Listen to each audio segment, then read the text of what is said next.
नमस्कार. तासाभरात या बातमीपत्रात आपलं स्वागत. संसदेचं पावसाळी अधिवेशन सुरू झाल्यापासून एकही दिवस काम झालेलं नसताना आता हे संपूर्ण अधिवेशन गोंधळातच वाया जाण्याची शक्यता आहे.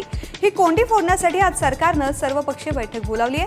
दरम्यान पंतप्रधान नरेंद्र मोदी कॅबिनेट मंत्र्यांबरोबर बैठकीला सुरुवात झाली आहे. दरम्यान सर्वपक्षीय बैठकीत मागणी झाली तर पंतप्रधान मोदींकडून संसदेत निवेदन सादर करण्याची शक्यता असल्याचं मत संसदीय कामकाज मंत्री व्यंकय्या नायडू यांनी व्यक्त केलंय.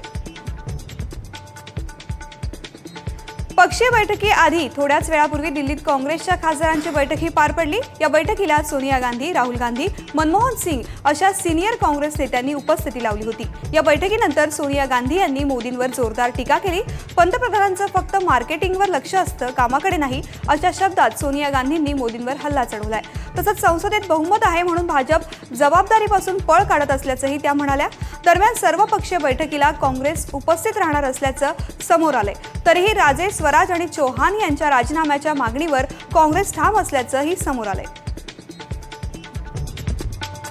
FTIIच्या अध्यक्षपदी नियुक्त करण्यात आलेल्या गजेंद्र चौहान यांना हटवण्यासाठी गेल्या 52 दिवसांपासून सुरू असलेलं आंदोलन आणखी तीव्र करण्याचा निर्णय विद्यार्थ्यांनी घेतला. यासाठी आज दिल्लीतल्या जंतर मंतरवर विद्यार्थ्यांनी निदर्शन करणार असून त्यानंतर जंतर मंतर ते संसद भवन मार्गापर्यंत प्रोटेस्ट मार्च काढण्यात येणार आहे.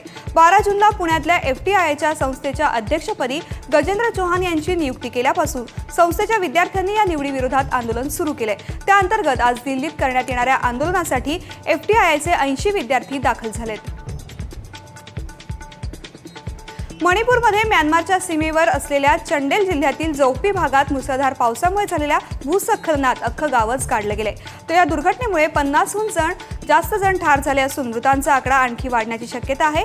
खेंगजॉय ब्लॉकमधील जौमेल हे गाव जमिनीच्या उदरात गडप झालंय. या दुर्घटनेची माहिती मिळताच पोलीस आणि बचाव पथकाने तातडीने घटनास्थळी धाव घेतली असून शेजारील गावांमधील नागरिकही मदत आणि बचाव कार्यात सहभागी झालेत.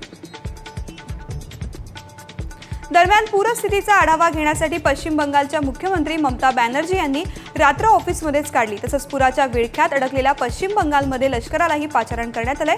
450 गावकऱ्यांना सुरक्षित स्थळी हलवण्यात आलं असून भगीरथी नदीने धोक्याची पातळी ओलांडली आहे. दरम्यान अद्यापही 150 जण पुराच्या पाण्यात अडकलेत. त्यांचं बचाव कार्य युद्ध पातळीवर सुरू आहे. तसंच 38,000 घरांचं नुकसान झालं असून तब्बल 12 जिल्ह्यांना या पुराचा फटका बसलाय तर 48 लोकांचा मृत्यू झालाय. बंगालच्या उपसागरात कमी दाबाचा पट्टा निर्माण झाल्यामुळे मुसळधार पाऊस पडतोय आणि त्यामध्ये आणखीन वाढ होईल असा अंदाज हवामान विभागानं वर्तवलाय. त्यामुळे राज्यातील पूरस्थिती आणखी बिघडण्याची शक्यता आहे. या सर्व घडामोडींसह तासाभरात वेळ झाली आहे इथेच थांबण्याची. पुन्हा भेटूयात पुढील ताज्या घडामोडींसह.